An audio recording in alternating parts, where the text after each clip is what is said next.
있는 사람은 악인들의 꾀를 따르지 아니하며 죄인들의 길에 서지 아니하며 오만한 자들의 자리에 앉지 아니하고 오직 여호와의 율법을 즐거워하여 그의 율법을 주야로 묵상하는도다.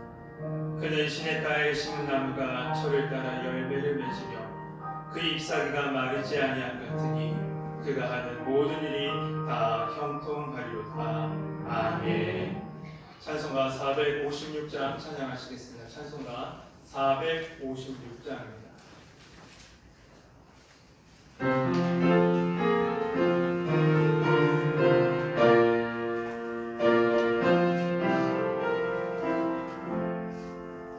거친 세상에서 실패하거든 그 손 못 잡고 만져라. 오늘 네가 다가 힘을 얻으니 그 손 못 잡고 만져라. 그 손 못 잡고 만져라. 그 손 못 잡고 만져라. 주가 널 지키며 인도하시리. 그 손 못 잡고 만져라. 내가 어둠 속을 걸어갈 때에 그 손 못 잡고 만져라. 주가 참 평안을 내게 주시니 그 손 못 잡고 만져라. 그 손 못 잡고 만져라. 그 손 못 잡고 만져라. 주가 널 지키며 인도하시니 그 손 못 잡고 만져라. 내가 불만의 주 따라가려면 그 손 못 잡고 만져라. 내가 주 안에서 길이 살리라. 그 손 못 잡고 만져라. 그 손 못 잡고 만져라. 그 손 못 잡고 만져라. 주가 널 지키며 인도하시리. 그 손 못 잡고 만져라. 너의 죄악의 짐 무거울 때에 그 손 못 잡고 만져라. 마음은 열고서 주를 모셔라. 그 손 못 잡고 만져라. 그 손 못 잡고 만져라. 그 손 못 잡고 만져라. 주가 널 지키며 인도하시리. 그 손 못 잡고 만져라. 하나님 말씀 보겠습니다. 오늘 우리에게 주신 하나님의 말씀은 시편 90편 1절에서부터 17절에 주신 말씀입니다. 구약성경 870년에 있습니다. 시편 90편 1절에서부터 17절에 주신 말씀 한 절씩 교독하도록 하겠습니다. 주여, 주는 대대 우리의 거처가 되셨나이다. 살리시기전 땅과 세계도 주께서 조성하시기전 곧 영원부터 영원까지 주는 하나님이시니라. 주께서 사람을 티끌로 돌아가게 하시고 말씀하시기를 너희 인생들은 돌아가라 하셨사오니 주의 목전에는 천년이 지나간 거대 같으며 밤에 한숨만 같을 뿐이니라. 주께서 그들을 홍수처럼 쓸어가시나이다. 그들은 잠깐 자는 것 같으며 아침에 돋는 풀 같으니이다. 그 아침에 꽃이 피어 자라다가 저녁에는 시들어 마르나이다. 우리는 주의 노에 소멸되며 주의 분내심에 놀라나이다. 주께서 우리의 죄악을 주의 앞에 놓으시며 우리의 은밀한 죄를 주의 얼굴 가운데 두셨사오니 우리의 모든 날이 주의 분노 중에 지나가며 우리의 평생이 순식간에 다하였나이다. 우리의 연수가 70이요 강건하면 80이라도 그 연수의 사람은 수고와 슬픔뿐이요 신속히 가니 우리가 나아가나이다. 누가 주의 노여움의 능력을 알며 누가 주의 진노의 두려움을 알리이까? 우리에게 은혜하여 사랑을 가지사 지혜로운 마음을 얻게 하소서. 여호와여 돌아오소서. 언제까지니까 주의 종들을 불쌍히 여기소서. 자신의 주인 자신이 우리를 만족하게 하사 우리를 일생 동안 즐겁고 기쁘게 하소서. 우리를 괴롭게 하신 날수대로 우리가 화를 당한 연수대로 우리를 기쁘게 하소서. 주께서 행하신 일을 주의 종들에게 나타내시며 주의 영광을 그들의 자손에게 나타내소서. 17절 같이 읽겠습니다. 주 우리 하나님의 은총을 우리에게 내리사 우리 손이 행한 일을 우리에게 경고하게 하소서. 우리의 손이 행한 일을 경고하게 하소서. 아멘. 이제는 같은 제목으로 같이 기도하기 원합니다. 세 가지 제목인데요. 먼저 교회를 위해서 기도하실 때 말씀이 든든하게 서가는 교회 되게 하여 주시고 성교의 등불을 계속 밝히는 교회 되게 하시며 평안과 기쁨이 넘치는 교회 되게 해달라고 교회를 위해서 기도해 주시고 또다시 창궐하는 이 코로나 이것을 하나님께서 물리쳐 주시되 속히 물리쳐 주시고 예배와 일상 회복되게 해달라고 또 마지막으로 이 예배를 통해서 치유와 회복이 있게 해달라고 우리 같이 한 목소리로 기도하도록 하겠습니다. 기도하겠습니다. 은혜로우시고 사랑을 받으신 하나님, 우리가 같은 목소리로 기도하게 하시니 감사합니다. 아버지 하나님 주의 교회를 세우시고 아버지께서 우리의 인생들을 이곳을 통해서 축복을 얻게 하여 주시니 감사합니다. 우리 전교회를 통해서 주의 복음이 흘러가게 하시며 교회는 말씀 안에 든든하게 서가고 이 교회에 밝혀진 우리 전교회에 밝혀진 복음의 불길이 하나님 전 세계에 밝혀지게 하여 주시옵소서. 하나님 아버지 지쳤던 영혼들이 주의 교회에 나와 강하게 올라가게 하여 주시고 하나님 당신과 소금 속에 있었던 영혼들이 기쁨으로 돌아가게 하여 주옵소서. 하나님 아버지 이 역병을 어떻게 이길지 알지 못하겠습니다. 주님께서 해주십시오. 속히 물러가게 하여 주시고 특별히 예배가 일상에 회복되게 하여 주시옵소서. 하나님 예배를 통해서 하실 일들을 기대합니다. 아버지 하나님 성도들 어려운 말거를 하나님 아버지 지치고 힘든 말거를 가지고 주의 성전을 찾았사오니 한 명 한 명 만나 주옵소서. 한 명 한 명 만나 주옵소서. 주님 이 시간 말씀을 통해서 예배를 통해서 찬양을 통해서 주님을 회복되게 하여 주소서. 아버지 하나님 이렇게 기도할 수 있게 하시니 감사합니다. 예배 통해서 주의 전하면서 기도할 수 있게 하시니 감사합니다. 주여 이 감사가 우리 인생 가운데 되지 않도록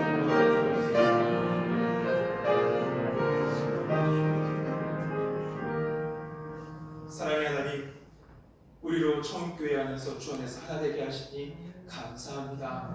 하나님, 우리 교회를 말씀 가운데 세워주셨사오니 이 든든히 세워진 교회가 오직 복음을 위해서 쓰임받는 우리 청교회 되게 하여 주옵소서. 우리에게 주신 사명이 있습니다. 선교의 사명이 있습니다. 전도의 사명이 있습니다. 이 사명 감당할 수 있도록 우리 모든 성도들 힘과 능력을 더하여 주시고 하나님 저들의 인생 가운데 예수 그리스도의 향기가 되고 그리스도의 편지가 될 수 있는 삶 되게 하여 주시옵소서. 하나님 다시 창궐하고 있는 이 코로나의 역병 주님께서 막아주셔야 됩니다. 주님 물리쳐 주시옵소서. 나사렛 예수 그리스도의 이름으로 물러가게 하여 주시고 이 모든 것이 다 회복됨으로 말미암아 특별히 예배가 회복됨으로 말미암아 모든 성도들 자유롭게 교회에 나와서 주님께 예배하고 찬양할 수 있도록 도와주옵소서. 오늘 이 저녁 시간 주의 예배를 허락하여 주시니 감사합니다. 무거웠던 마음들, 지쳤던 순간들 그 모든 것들 주님 앞에 내려놓게 하여 주시고 말씀으로 말미암아 기도로 말미암아 찬양으로 말미암아 위로받고 주님의 약속받고 돌아갈 수 있는 우리 성도들 이 예배 되게 하여 주옵소서. 마음의 문이 열려져 주의 말씀이 들려지길 소망합니다. 주여 말씀하여 주시옵소서. 주여 말씀하여 주시옵소서. 저희들이 듣겠나이다. 예수 그리스도의 이름으로 기도하옵나이다. 아멘.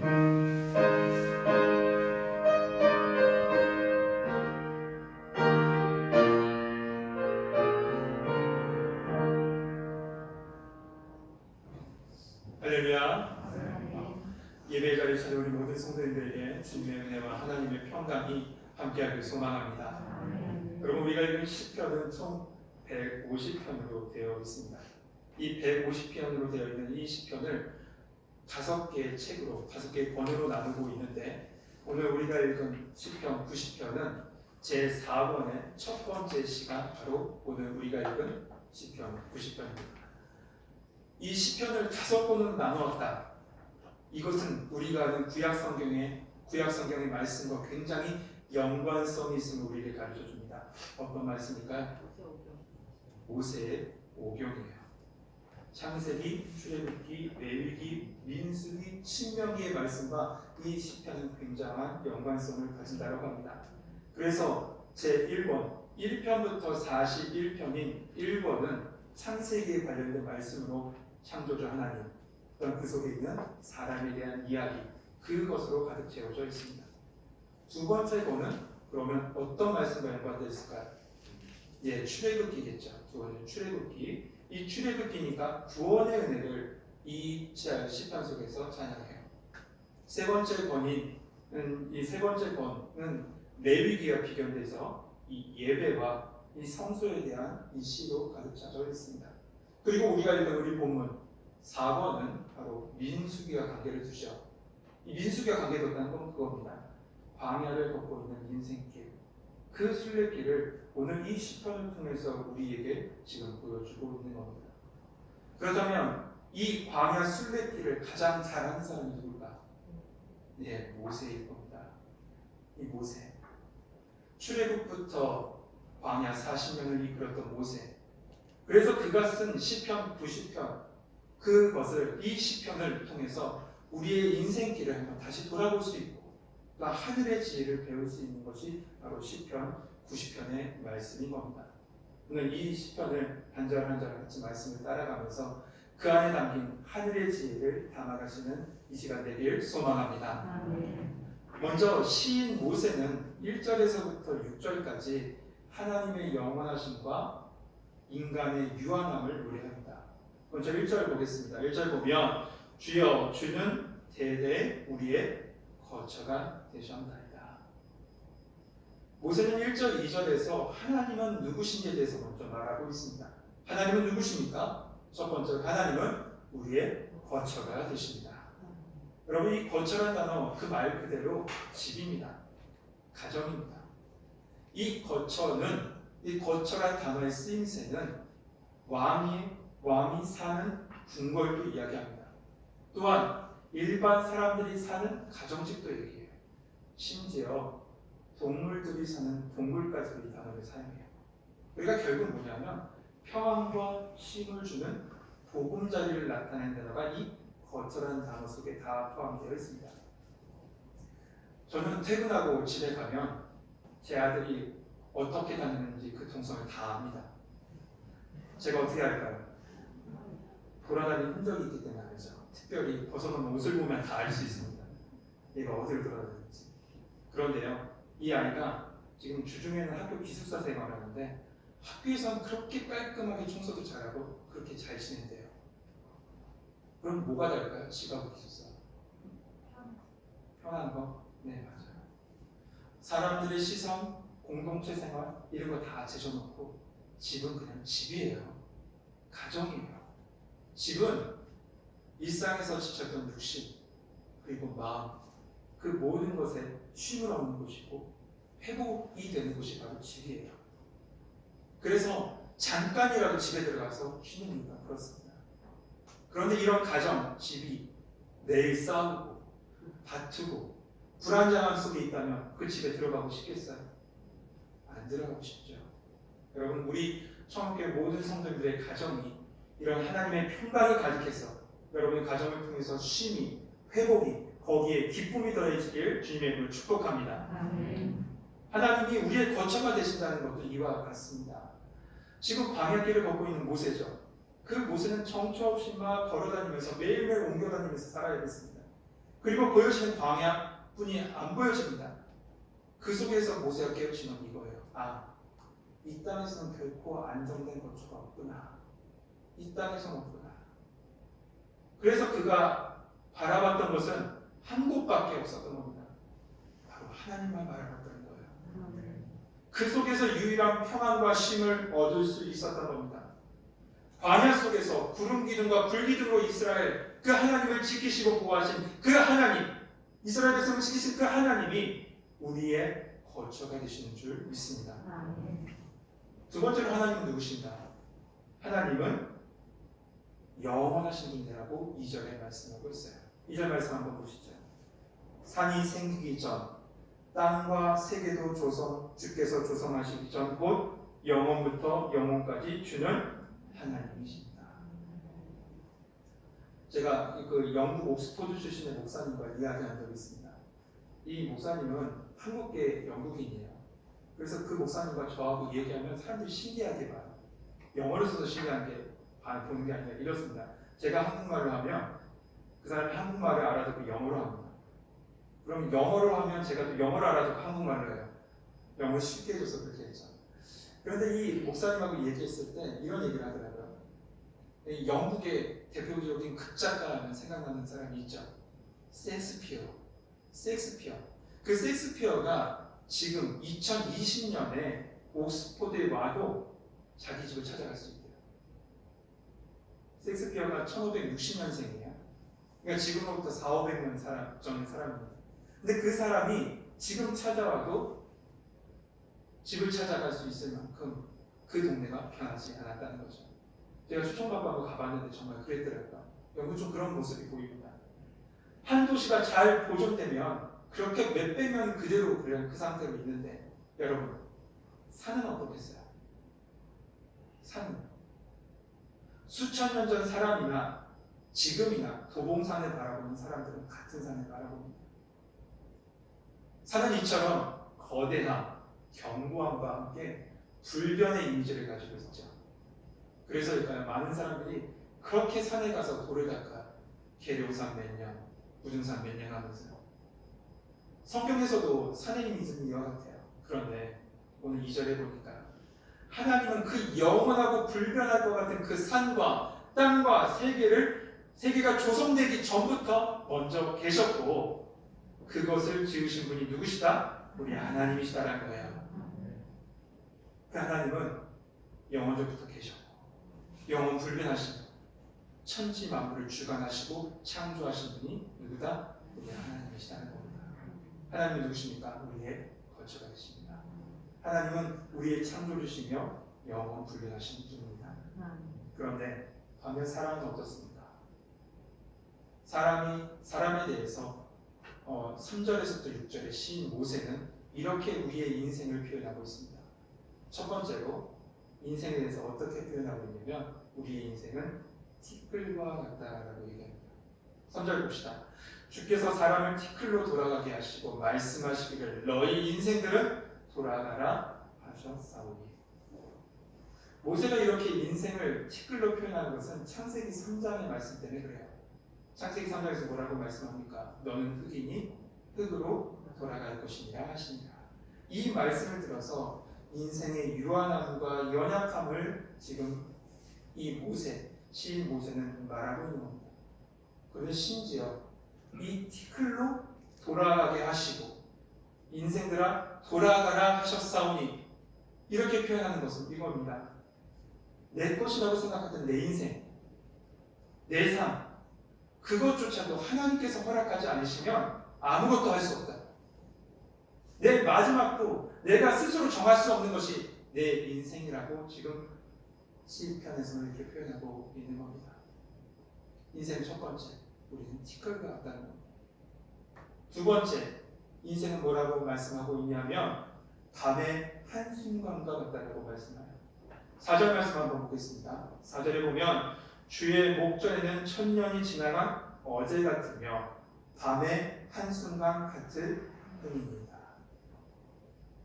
현재 기네스북에 오른 최고령자를 한번 어제 인터넷에서 찾아봤습니다.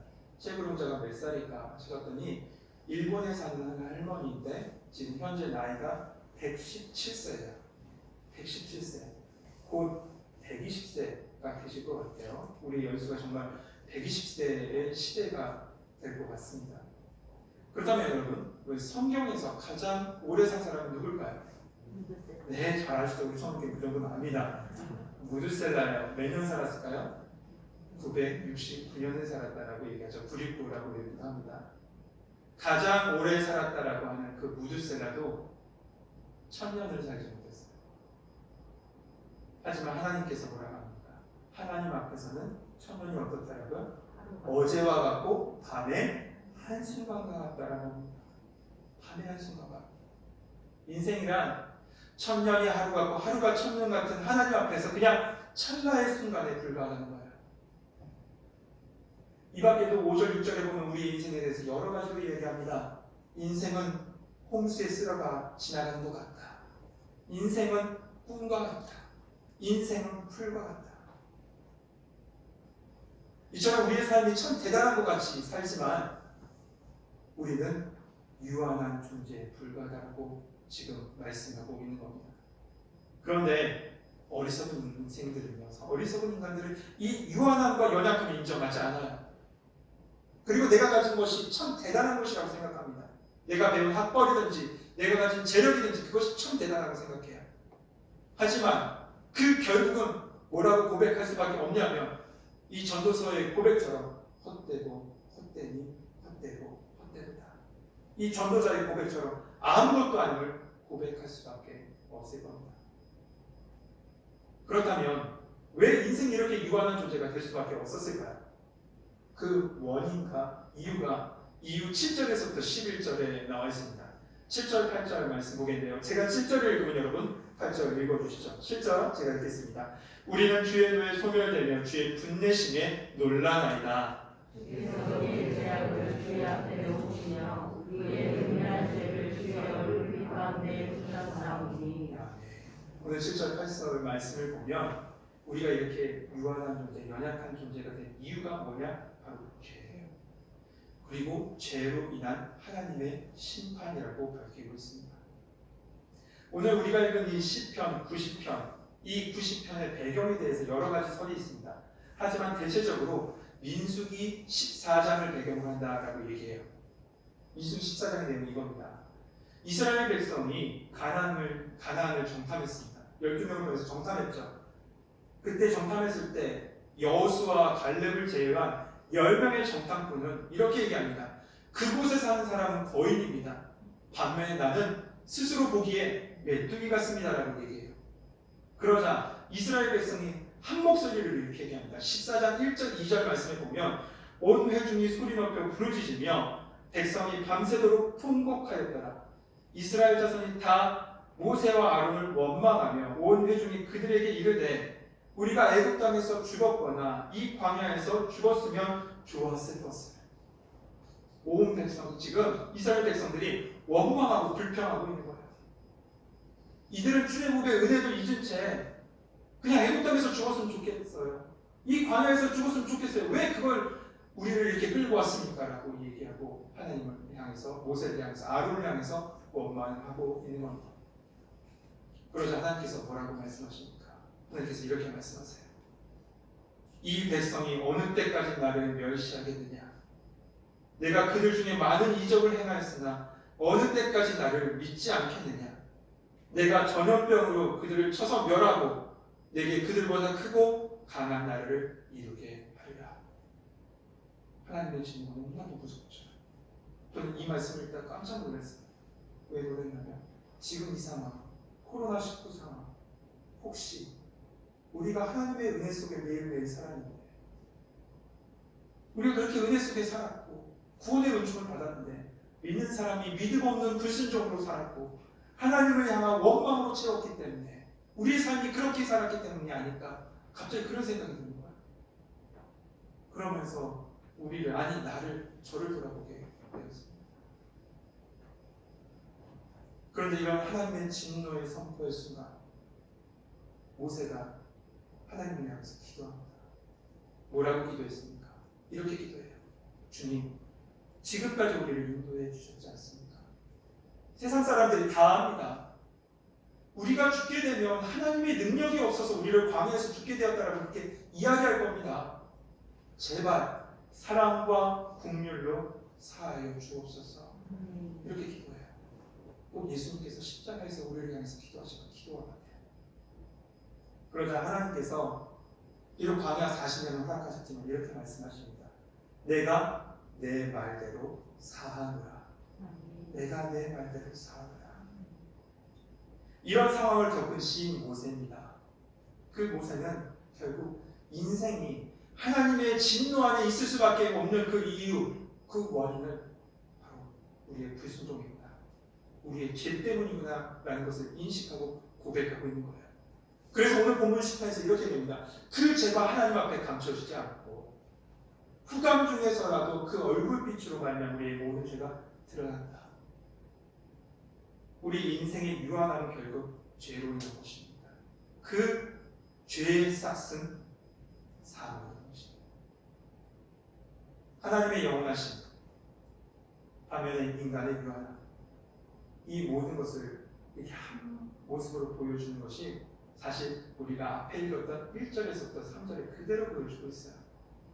1절하고 3절, 1절부터 3절은 그래서 창세기 1장, 2장, 3장의 모습을 보여준다라고 합니다.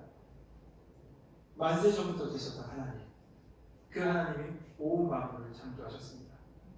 그리고 에덴을 지으시고 그곳에 사람의 거처를 놓으셨습니다. 그것이 1절에서부터 2절, 창세기 1장, 2장의 말씀을 들어서 이야기하고 있는 거예요.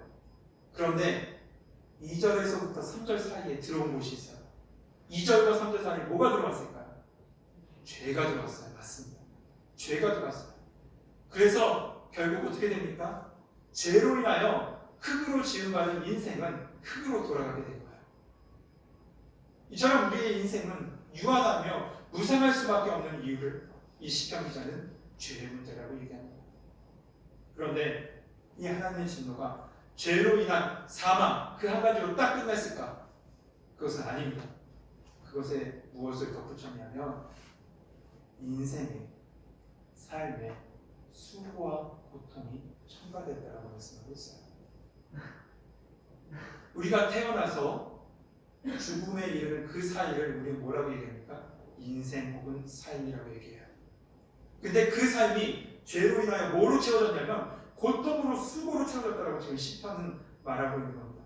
특별히 9절에서부터 10절 이렇게 말씀하고 있습니다. 우리의 모든 날이 주의 분노 중에 지나가며 우리의 평생이 순식간에 다하였나이다. 우리의 연수가 70이요 단번하면 80이라도 그 연수의 자랑은 뭐요? 수고와 슬픔뿐이요 신속히 가니 우리가 날아가나이다.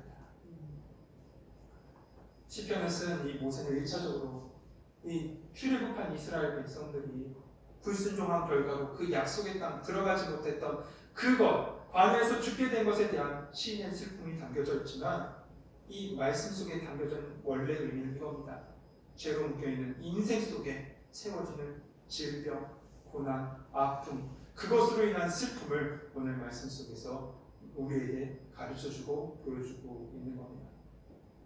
그래서 시편 기자는 이렇게 얘기하죠. 우리의 모든 날은 하나님의 진노 속에 채워져 있고 그 연수의 자랑은 수고와 슬픔뿐입니다.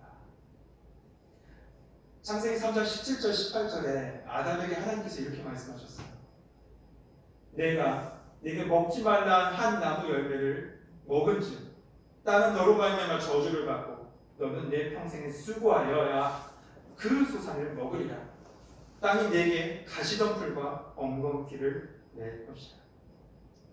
수고를 하나 인생 속에 뭐만 채워준다고요? 고통만 채워준다라고 지금 말씀하고 있는 겁니다.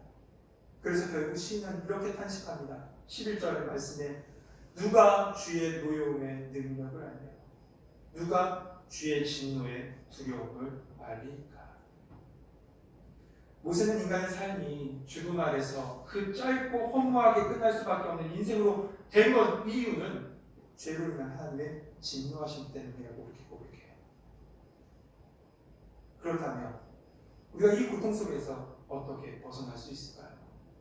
우리 이것만 보면 굉장히 슬픈 시, 절망의 시로밖에 쓰여지지 않는 것 같은데 그렇다면 이것에서 고통에서 어떻게 벗어날 수 있을까? 12절에서부터 17절까지 이 모세의 중보기도 속에 그 답이 나와 있어요.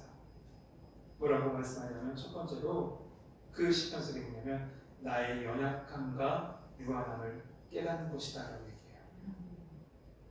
그러기 위해서 모세는 이렇게 기도합니다. 12절에 우리의 날 계수함을 가르치사 지혜로운 마음을 얻게 하소서.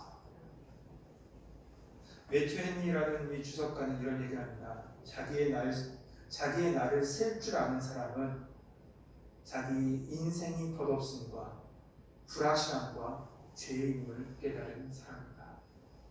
자기의 나를 셀 줄 아는 사람, 그 사람은 인생의 덧없음, 불확실함, 특별히 죄인임을 깨닫는 사람이라고 얘기해요. 그렇다면 어떻게 우리의 이 유한하고 죄인임을 깨달을 수 있을까? 성경 말씀 그대로 보면 지혜로운 마음이 필요해요. 그렇다면 이 지혜가 뭘까? 이 지혜는 세상의 지혜를 이야기하는 것이 아닙니다. 이 지혜는 바로 하나님 안에 있는 예수 그리스도 안에 있는 지혜예요. 잠언은 말씀하죠. 지혜와 지식의 근본 여호와 하나님이라고요. 골로새서 오늘 담임 목사님 본문 말씀, 다니엘 말씀 속에도 말씀하셨지만 골로새서 2장에 보면 그 안에는 지혜와 지식의 모든 보화가 감춰졌다고 했어요. 그 안에 누굽니까? 예수님 안에요. 그래서 그분이 내 안에 오시면 내가 죄인됨을 알고, 그분이 내 안에 오시면 내가 연약함을 알고, 그분이 내 안에 오시면 내 부족함을 고백할 수밖에 없는 겁니다. 여러분 사도 바울 보십시오. 사도 바울은 히브리인 중 히브리인이었고 바리새파 사람들이었습니다. 특별히 스스로 이야기하기를 뭐라고 얘기합니까? 율법으로는 흠이 없다라고 했습니다. 그랬던 그가 다메섹도 성에서 예수님을 만나요. 그래서 뭐라고 고백합니까? 나는 죄인 중에 괴수라고 얘기해요. 그리고 내가 의로 여겼던 모든 것을 배설물로 여긴다라고, 버린다라고 얘기합니다. 이처럼 모세는 먼저 하나님 앞에서 죄인됨을 인정하고 깨닫는 지혜를 달라고 지금 기도하고 있는 거예요. 우리도 그렇습니다. 내 안에 나를 비워내지 않고 나의 악함과 나의 약함을 고백하기 전에 절대로 하나님의 것으로 채워지지 않아요. 그래서 우리가 먼저 해야 될 것은 우리 안에 예수 그리스도를 모셔야 되고, 그분 앞에 서서 나는 아무것도 아닙니다, 나는 죄인이다라고 고백해야 합니다. 오늘 그 만남이 있는 이 기도의 시간, 이 예배 시간 되기를 소망합니다. 이처럼 나의 죄인됨을 고백한 후에 두 번째로 무엇을 해야 되냐면 주의 인자하심을 구하는 겁니다. 14절 말씀입니다. 아침에 주의 인자하심이 우리를 만족하게 하사 우리를 일생 동안 즐겁고 기쁘게 하소서. 여러분 주의 인자하심을 언제 구한다고 해요? 언제 함께 하시길 구하고 있어요? 아침에라고 합니다. 제가 지난달 초인가요? 해 뜨기 전에 한번 산을 가봤습니다. 산을 쫙 올라가는데 올라가는 중간에 해가 서서히 떠오르는 겁니다. 이 태양빛에 순간 어둠이 싹 물러가고 세상이 쫙 밝아지는 겁니다. 그래서 그냥 둘 수 없어서 제가 사진을 핸드폰 딱 찍고 그래서 카톡 사진에 딱 올려놨습니다. 여러분 시인 모세는요 앞에 있는 4절에서 우리의 인생은 밤의 한순간과 같다라고 얘기했어요. 그런 인생은요 밤 가운데 있는 한순간에 있는 밤의 한순간에 있는 인생. 그런데 그곳에 아침빛이 딱 비치면 어떻게 됩니까? 어둠이 쫙 물러가고 그곳에 환한 주의 영광의 빛만 가득합니다. 오늘 아침빛이 어둠을 물리치듯이 오늘 시인은 이렇게 하겠다. 주의 인자하심을 비추사 우리를 회복시켜달라. 이렇게 기도하고 있어요. 그렇다면 주의 인자하심은 뭘까? 이 주의 인자하심이라는 단어는 히브리어는 헤세드예요. 여러분 많이 들어보셨죠? 헤세드. 여러 가지 뜻이 있는 첫째로 신실함, 진실함도 있지만 가장 중요한 것은 하나님의 사랑이에요. 하나님의 사랑. 죄인된 인간이 회복할 수 있는 유일한 길은 뭐예요? 하나님의 사랑밖에 없다는 겁니다. 그러면 그 하나님의 사랑이 누구를 통해서 우리 가운데 나타나셨어요? 맞습니다. 예수 그리스도를 통해서 온 세상에 선포되었고 나타내 주셨습니다. 로마서 5장 8절에 그래서 이렇게 말씀하죠. 우리가 아직 죄인 되었을 때 그리스도께서 우리를 위하여 죽으심으로 하나님께서 우리에 대한 자기의 사랑을 확증하셨느니라. 할렐루야. 결국 하나님의 진노 속에 허무한 인생길을 걸어가며 사망을 향해서 막 뛰어가는 인생들, 그 인생들을 회복할 수 있는 길은 오직 예수 그리스도의 십자가 복음밖에 없는 줄 믿습니다. 그렇습니다. 우리가 지금 주의 자녀가 돼서 그 하나님의 무한한 사랑 가운데 살 수 있는 것은 하나님의 아들 되신 우리 주 예수 그리스도께서 십자가에서 우리의 모든 죄를 대속하신 그 대속의 은혜가 우리 가운데 있기 때문에 그렇습니다. 이처럼 주 하나님의 긍휼하심과 그 불쌍히 여기심과 인자하심 우리에게 나타날 때 우리의 삶은 비극이 아니라 희극으로 바뀌게 될 겁니다. 짧은 인생이지만 그 가운데 하나님께서 채우시는 즐거움과 기쁨으로 이 세상을 살아가게 될 줄 믿습니다. 그러면서 모세는 이제 더 이상 이 고통의 시간에 머물지 않게 하시고 우리뿐만 아니라 우리 자녀 또한 이런 축복 속에 살아가게 하옵소서라고 그렇게 기도해요. 16절 말씀입니다. 주께서 행하시는 일을 주의 종들에게 나타내시며 주의 영광을 그들의 자손에게 나타내소서. 이 시간에 기도하고 이 시간에 예배드리는 우리 모든 성도님들, 우리 성도님과 성도님들의 자녀들 가운데 이 주님의 복음의 빛이 비춰짐으로 말미암아 인생이 밝고 주님과 함께 기쁨으로 동행하는 인생들 되길 소망합니다. 이제 시편은 이렇게 외치면서 시편을 마무리하고 있습니다. 17절 한번 같이 읽겠습니다. 같이 읽겠습니다. 시작. 우리의 음성을 우리에게 내게 하사 우리의 손이 행한 일을 우리에게 경고하게 하소서. 우리의 손이 행한 일을 경고하게 하소서. 아멘.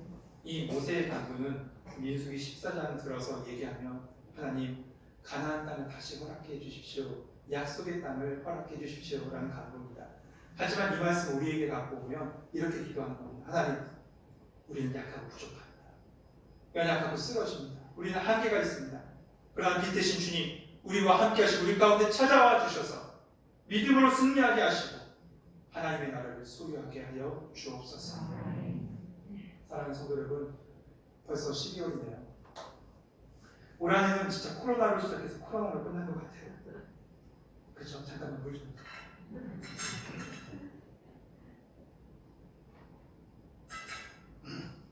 죄송합니다. 코로나로 인해서 마음이 무거워서 그런 건 아닙니다. 이 사태를 겪으면서 그런 생각을 합니다. 인생 참 아무것도 아니구나. 그런 생각이 제일 많이 들어요. 그러면 우리가 아무것도 아니며 완전하시고 영원하신 분을 붙잡아야 되겠죠. 그분이 누구입니까? 그걸 예수 그리스도밖에 없는 줄 믿습니다. 우리 하나님의 영원하심과 예수 그리스도의 그 은혜 가운데 우리의 약함을 가지고 나아가 고백하면 됩니다. 사랑하는 성도 여러분, 우리 죄의 문제, 우리의 삶의 문제 다 주님 안에 정답이 있습니다. 이 시간 우리의 평생에 주의 인자하심을 비추시고 우리의 길을 인도하여 주옵소서. 그랬을 때 주님의 인도하심을 경험해서 우리의 인생길은 즐거운 인생길이 될 것이고 결국 우리 가운데는 하나님의 영광과 함께 저 천국을 소유하는 주의 백성들 될 줄 믿습니다. 그런 내가 여러분과 함께 하길 소망합니다. 기도하겠습니다. 사랑의 하나님 감사합니다. 허물과 죄로 죽었던 우리를 살리시고 주의 백성 삼아주시니 감사합니다. 우리는 가끔 그 은혜를 잊어버립니다. 참 약하고 부족하고 죄인임에도 불구하고 내 스스로 그 모든 구원을 이루었던 것처럼 그렇게 살아갈 때가 너무나도 많이 있습니다.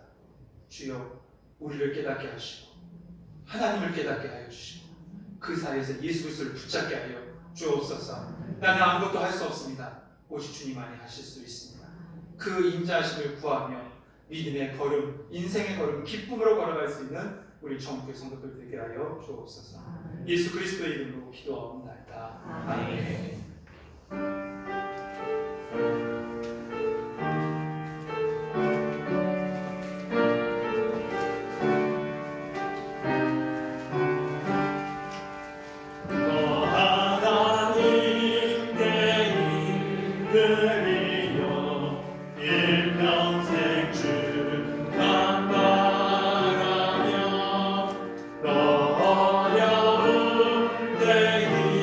주시옵소서.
은혜 받았죠? 네.